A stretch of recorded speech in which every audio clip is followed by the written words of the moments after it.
The Assembly will hear an address by His Excellency. L'Assemblée va maintenant entendre l'allocution de Son Excellence Ralph Gonsalves, Premier ministre et ministre de la Sécurité nationale, des Affaires juridiques et de l'Information de Saint-Vincent et les Grenadines. Je prie le protocole de bien vouloir accompagner Son Excellence et je l'invite à prendre la parole devant l'Assemblée.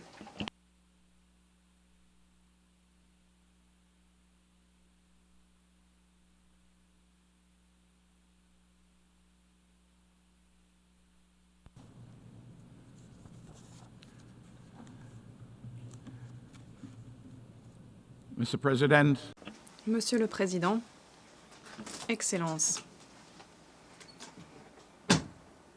Saint-Vincent et les Grenadines sont un exemple magnifique de notre civilisation dans les Caraïbes. En dépit d'un quart de siècle d'analyse, de plaidoyer, de prescriptions avancées par les dirigeants des petits États insulaires en développement et les institutions internationales chargées de promouvoir les intérêts des PUID, nos labeurs et nos peines persistent au sein d'une communauté internationale qui, dans sa grande majorité, ne s'intéresse guère à notre bien-être ni au bien-être des petits États de façon générale. Les PUID restent les victimes d'un attelage inique au sein d'une communauté internationale motivée par les instincts les plus bas. L'appel débridé de l'argent, des idéologies, l'appel des armes et la soif de domination territoriale mondiale. Il est vrai que les PUID ont réalisé de petits pas en avant au sein de la communauté internationale et dans l'architecture des relations internationales. Mais quoi qu'il en soit, pour les PUID, c'est un peu comme essayer de monter les marches d'un escalier mécanique qui descend plus vite que l'on ne peut gravir les marches. Bien souvent, il semble que pour les grandes puissances, il serait plus commode que les PUID n'existent pas. Mais nous sommes têtus. Nous n'allons pas disparaître, malgré nos grandes vulnérabilités. Nos peuples sont ici pour rester, même si certaines de nos terres sont englouties par les océans. Et nous avons une voix et continuerons de l'utiliser. Nous exigeons notre droit, c'est-à-dire un appui particulier de la part de la communauté internationale pour remédier de façon efficace aux vulnérabilités environnementale, économique et sociale unique des PUID. Et ce, dans l'intérêt des près de 70 millions d'êtres humains qui occupent de façon permanente le territoire des PUID, mais dans l'intérêt également des autres 8 milliards d'êtres humains qui habitent cette planète. L'exceptionnalisme pour les petits États insulaires devrait être ancré dans le droit international. Et ces petits États se devraient voir accorder un traitement de faveur.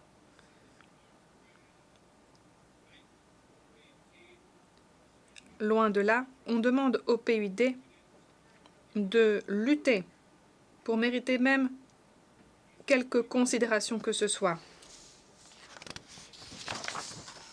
Je vous donne un exemple. La tentative actuelle de l'Association internationale de développement visant à faire s'affronter les plus vulnérables, les PUID et les pays les plus pauvres.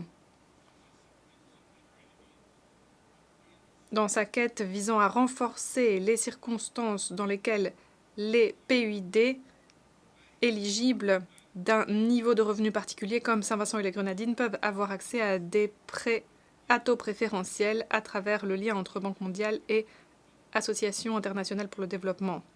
Pourquoi la Banque mondiale persiste-t-elle dans l'utilisation d'un outil de mesure anachronique et mal conçu, le revenu par tête, pour traiter du cas des PUID plutôt que d'utiliser l'indice multidimensionnel de vulnérabilité, et ce, alors que nous vivons un nouvel âge, l'Anthropocène. Excellence, il faut regarder la vérité en face. Les pays développés n'ont pas tenu leurs promesses vis-à-vis des PUD, à l'exception des promesses les plus vulnérables, des plus marginales plutôt. Les pays du monde développé, les plus gros émetteurs de gaz à effet de serre historiquement, n'ont pas tenu leurs promesses solennelles de limiter la hausse des températures mondiales à 1,5 degré Celsius par rapport au niveau pré-industriel, à moins qu'ils ne modifient du tout au tout leur mode de consommation et de production et leur mode de vie dans les pays développés et dans les grandes économies émergentes. Notre planète va continuer d'avancer tout droit vers l'enfer.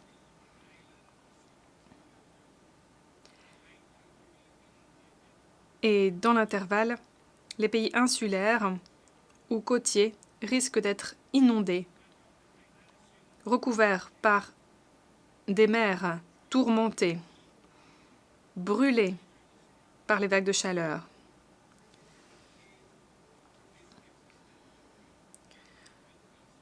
En matière de financement de l'action climatique, les pays développés qui ont les moyens et qui ont la responsabilité historique de contrer cette menace existentielle ne se sont pas comportés en partenaires responsables. Même aujourd'hui, les discours doubles de plusieurs grands pays développés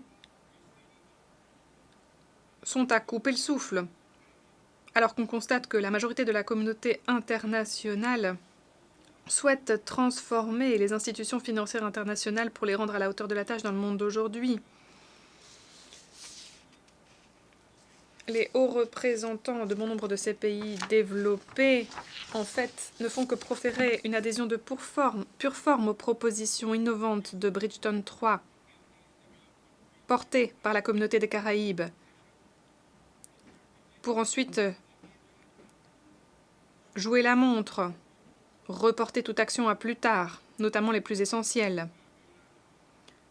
Le programme d'action d'Antigua et Barbuda pour les PUD, adopté plus tôt cette année, contient un cadre axé sur l'action, dessinant la voie à suivre.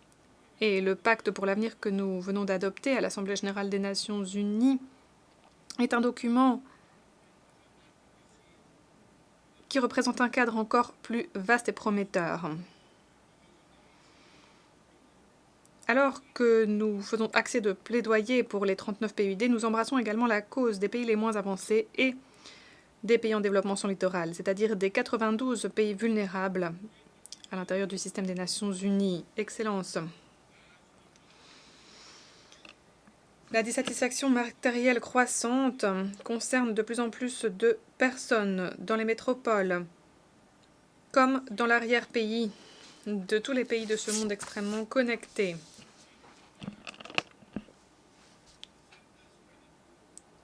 On constate que le monde aujourd'hui s'effondre. La force centrifuge du centre cesse d'exister. Les effets dominos déchirent le monde de toutes parts. Les meilleurs de ce monde manquent de conviction, alors que les pires sont pleins d'une intensité passionnée.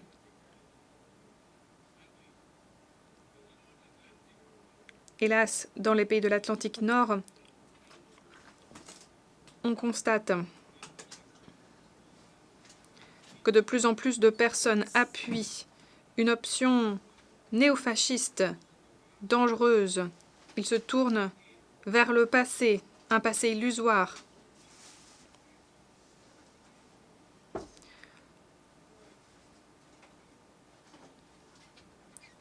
Un passé qui n'a jamais existé. Dans le même temps, même une démocratie modeste, démocratie sociale, semble se retirer, car cette ancienne coquille politique de l'ordre international d'après 1945 réussit à peine à contenir les contradictions qui éclatent en son sein comme à l'extérieur. Le vieil ordre international est prêt à s'écrouler, mais Le nouvel ordre n'a pas encore vu le jour. Excellences, la guerre en Ukraine, le génocide à Gaza, les conflits qui font rage au Yémen, au Soudan, en République démocratique du Congo, les menaces qui planent sur le détroit de Taïwan, les velléités impérialistes vis-à-vis de Cuba et du Venezuela, la violence en Haïti, tous ces phénomènes ont des origines spécifiques. Ce sont des contextes spécifiques, mais ce sont aussi autant de situations qui reflètent l'échec du multilatéralisme et le non-respect des principes fondamentaux de la Charte des Nations Unies. Les grandes puissances, isolément ou à travers des partenariats entre elles, ont tendance à vouloir asseoir leur domination. Dans un tel milieu, les alliances opportunistes ou serviles voient le jour ou persistent en fonction des circonstances. Et tout cela dégénère pour déboucher sur une scène manichéenne. Un scénario chaotique où règne l'hypocrisie, la désinformation et la folie. Excellences, dans ce contexte, on a coutume d'entendre que la contradiction principale dans l'économie politique mondiale d'aujourd'hui est l'opposition entre démocratie et autocratie.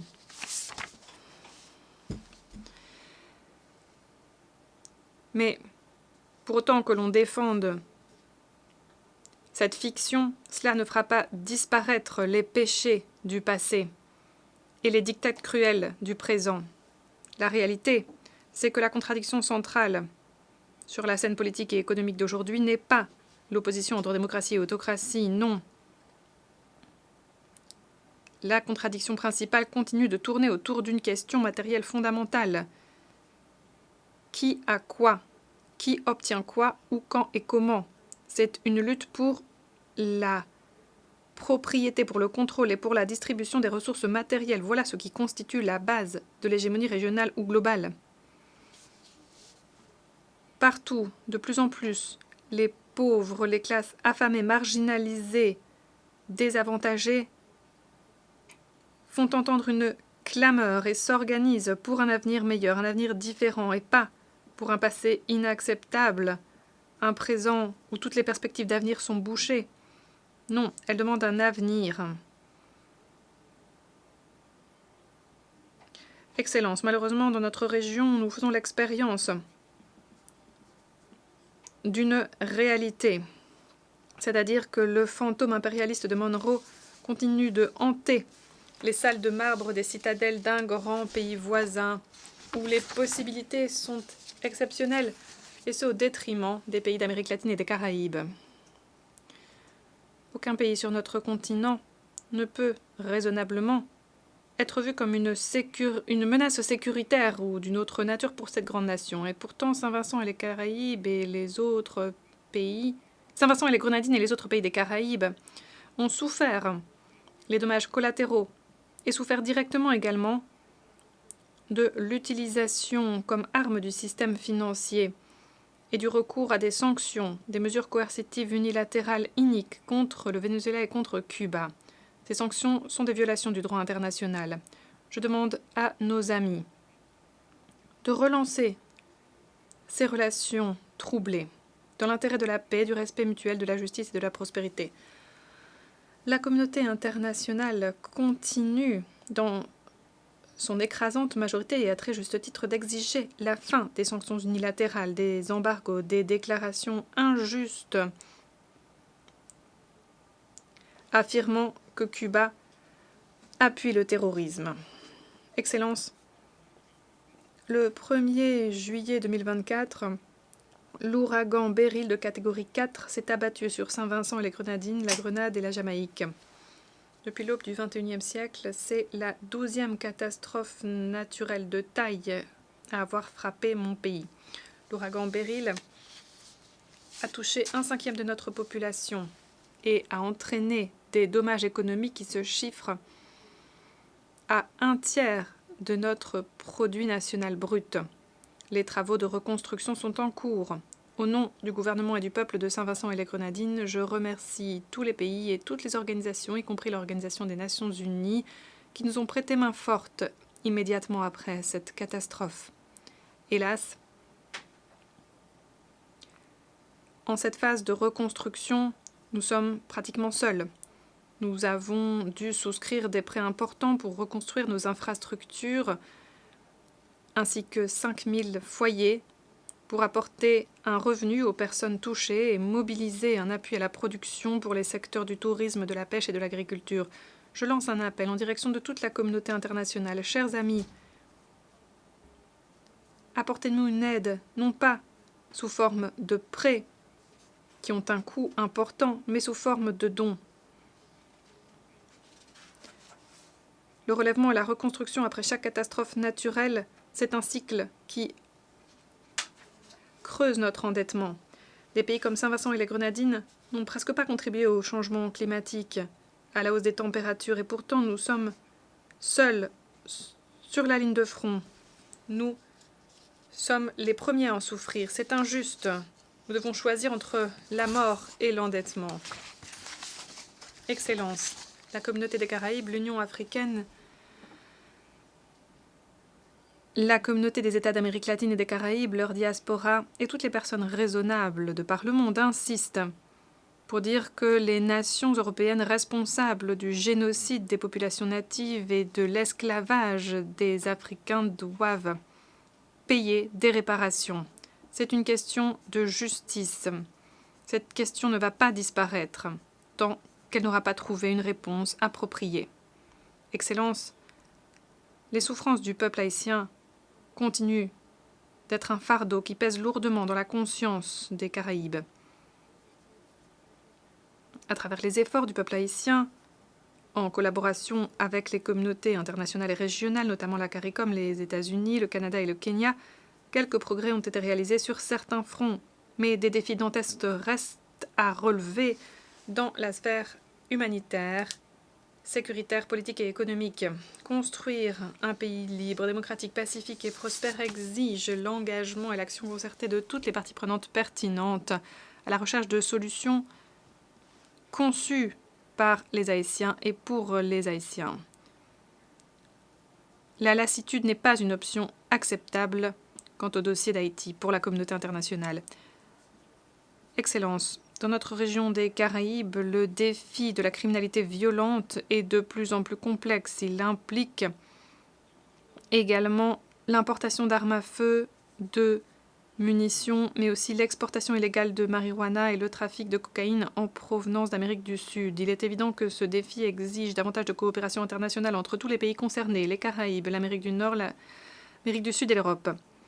Au Moyen-Orient, le châtiment collectif infligé à la population palestinienne à Gaza et la poursuite de l'occupation illégale de terres palestiniennes, y compris en Cisjordanie, sans oublier les actes de terrorisme d'État perpétrés par le régime israélien au mépris du droit international, sont totalement inacceptables. Les problèmes en question sont complexes, c'est vrai, mais l'ONU, et notamment le Conseil de sécurité, doivent malgré cela trouver le courage et la volonté de faire cesser le carnage et de faciliter une paix et une sécurité durables.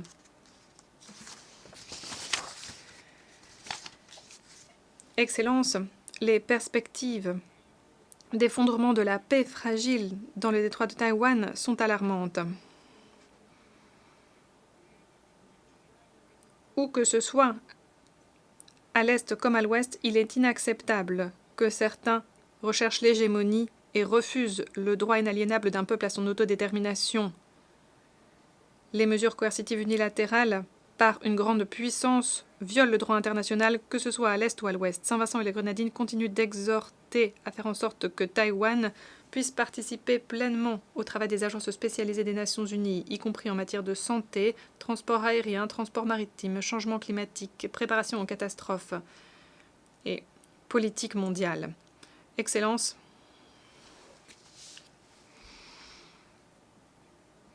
récemment, semble-t-il, des évolutions positives ont été enregistrées dans l'entreprise de longue haleine visant à mettre en branle une réforme juste et judicieuse du Conseil de sécurité des Nations Unies. Il est évident, aux yeux de toute personne raisonnable, que cette réforme n'a que trop tardé. En tant que président du groupe L69, Saint-Vincent et les Grenadines continueront d'appeler à un Conseil de sécurité plus inclusif, responsable, efficace et représentatif. Excellences, nous savons qu'il est possible de bâtir un monde meilleur.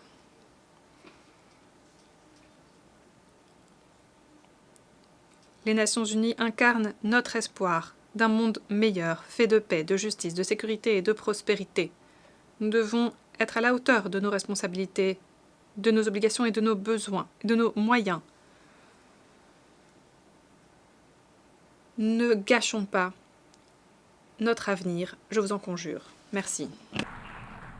On behalf of the Assembly, Je remercie le Premier ministre et ministre de la Sécurité nationale, des Affaires juridiques et de l'information de Saint-Vincent et Grenadines.